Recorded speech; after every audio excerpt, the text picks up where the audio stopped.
What's up, human race? This is Rttta, and I'm Garrett Williamson, your research guy. So I don't have actually a lot to talk about today, but let's start with this.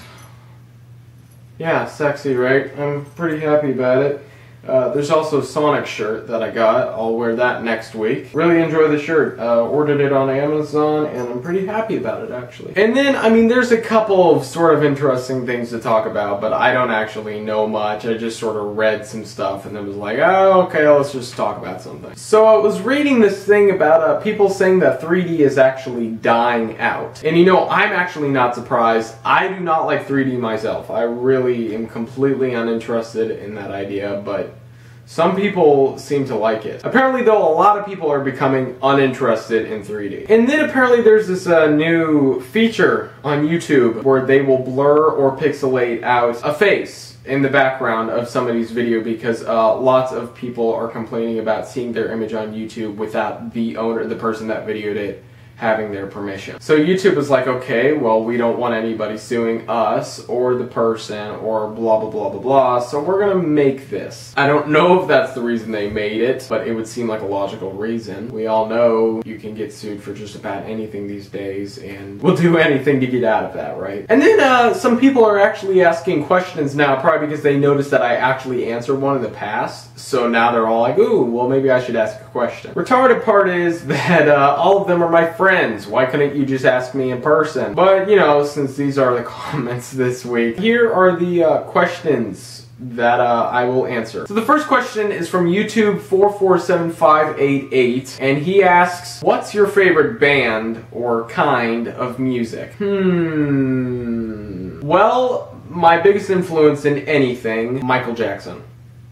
Overall, MJ is most certainly probably the most influential artist for me, and he's been one of my favorites. Like, I really, really love Michael Jackson. I thought of just about every artist you could think of. He was probably the most genius. Other than the other one that I like, which is Paul McCartney. Paul McCartney and the Beatles in general, I'm a huge fan of. Love them.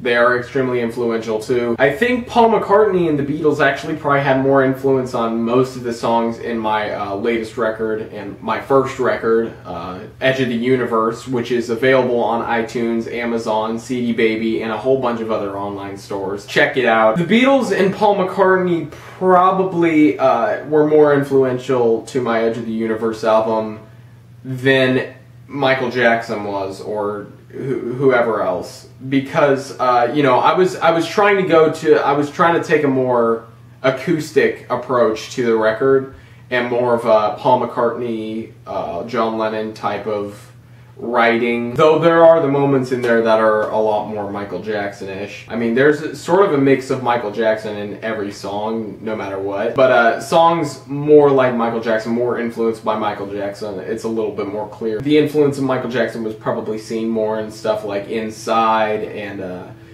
Set Me on Fire, but Set Me on Fire had a mix of many influences like Justin Timberlake. I mean, the falsetto voice was based off of the famous falsetto voice from like the Bee Gees. That's an airplane.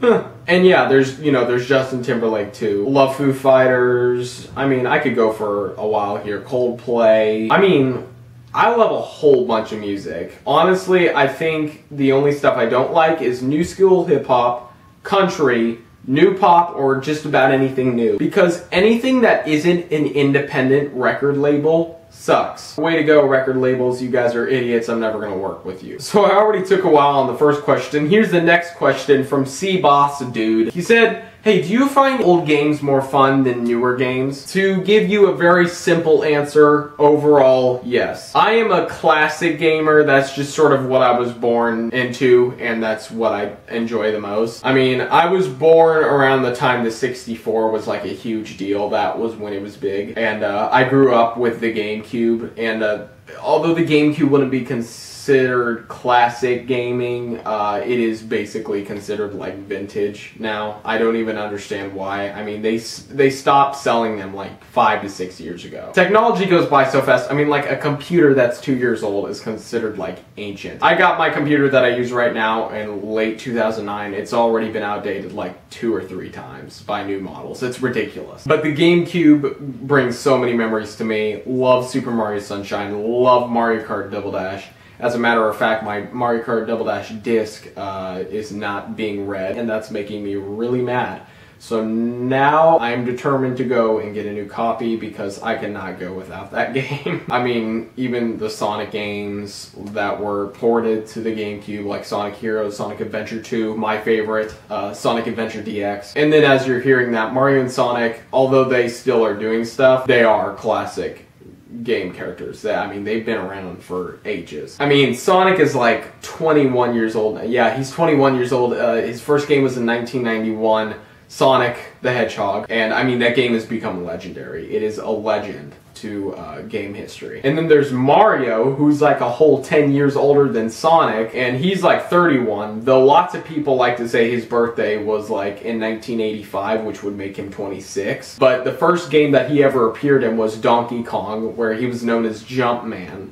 Back in 1981. Nevertheless, Mario is old, and then there's Pac-Man. Addicted to Pac-Man. I mean, there's nobody that I met that does not get addicted to Pac-Man. That's just legend right there. And then, I mean, you've got like Dig Dug, Asteroids. So overall, again, the simple answer is yes. Now, that's not to say that the new games I don't like. I think there's a lot of new games, like, let's say, Modern Warfare, like Call of Duty or Halo or something. I love that stuff. That's great. It's just, it doesn't have the magic, to me at least, it does not have the magic that the classic games had. The classic games just have a magic to them. They're a lot more fun, and they normally bring back a lot of memories to me. So yes, once again, taking forever to answer questions here, but that answer was questioned. That question was answered. I'm just gonna keep that in for funny reasons. And then my friend Eli Seipert says, hey, do you know anything about End of Nations? I was just wondering if you knew about it and would find any info that I may not know about. Haha. Nope, never heard of it. I don't even know if I want to research that. That just sounds retarded, honestly. It sounds like somebody's theory on the end of the world. So yeah, that was all of that. And then I've got this new thing I'm doing, sort of, where I'm gonna do a video game watch and a music watch. Video game watch is where I'll just talk about new stuff that interests me, you know, about video games. And then you've got the music watch, which is basically the same thing as video games except music. So for video game watch, my friend Bennett, who is in one of my videos, you just go to How to Eat Food and you will see him all over it. He is the blonde. He just showed me the other day probably the creepiest video game I will ever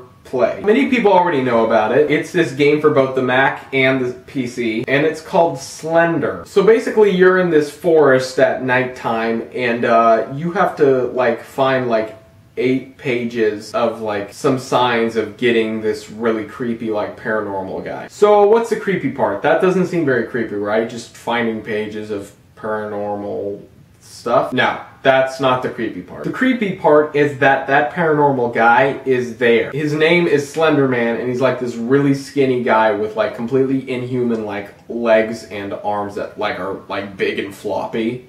And he's got like this stretched face that he has no face actually. So basically the goal of the game is to get all these pages without dying. So how do you die? Does he come up to you and knife you or something? Well, sort of. He will randomly pop up and kill you. But the idea is that you will actually, sometimes you will randomly see him appear. Sometimes he'll be right behind you, sometimes he'll be in the distance and you'll see him while you're walking, like very far in the distance. Sometimes he will be very close. But basically your screen gets all staticky when he's close, and like a creepy high-pitched noise like starts coming up when he gets closer and closer to you. And basically if he gets too close to you, you know, screen will get overly staticky. high-pitched noise, and his face will come right in front of the camera, and bam, off, and game over. Yeah, that's the way you would get a game over, and it's really, really creepy. We couldn't even stand playing it. We shut off the game after the first game over. He told me the first place I should go is the bathroom, because apparently it's the first thing you should get over with, because lots of times he'll be in the bathroom. And that's creepy when you're in like a closed-in area and he's standing right there in front of you. Honestly, it's actually creeping me out right now just talking about it. So if you want to freak yourself out like half to death and like maybe even throw yourself back out of your chair, then the link in the description below to download it. I will probably never play the game again, but it's really enjoyable for me to see people's reactions. So if you want to see yourself look stupid and possibly show other people the funniness of seeing yourself look stupid, then heck, videotape yourself playing it, and then I'd love to see your reaction. It's really funny. I love watching that stuff. I honestly just start laughing at it. So yes, all of that has been said. So now we are to the question of the week. So the question of this week is, what are your thoughts on this new feature for YouTube about the whole blurring other people in the background, you know, their face and stuff? I don't even know much about it. I just want to see your opinion on that idea. Remember, you can ask a question, you can request what I talk about next, smash that like button, smash it. I don't want you to click it, I want you to smash it, like bam. So yeah, remember new episodes of Rttta every Saturday. Semi-episodes occasionally on Wednesdays. We are working on a new semi-episode right now. I don't know when it's gonna be out, but we're basically finished with it. And then also occasionally on Mondays are skits and or shorts, which currently we are working on 2, Stash Cop. I've told you about this last week. Stash Cop and new Power Up video based on Fruit Ninja. So yeah, this has been Rttta, and I leave you with these words. Here we go! That subscribe button, it's magic. You should click it. I mean, it will bring you all joy in the world. Click it. Click it. Don't even worry about the rest of this video or anything else. Just click that button. If you click that button, I mean, it's magic. It is the most magical, you will fall in love. This is the type of stuff you've been waiting for all your life. All you have to do is press the button. Press it. Now. Press it. You should press it.